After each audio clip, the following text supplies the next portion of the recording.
You ask Tiger to solve. This deals with linear equations with one unknown. The final result is x equals 11. Let's solve it step by step. Simplify the expression.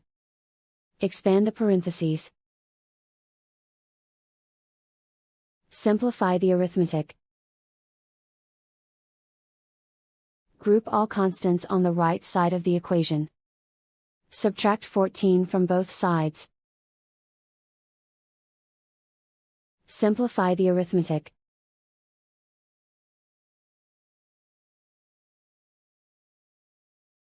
Isolate the x.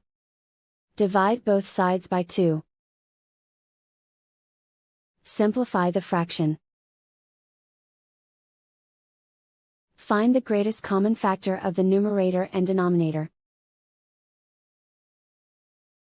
Factor out and cancel the greatest common factor. And so the final result is x equals 11.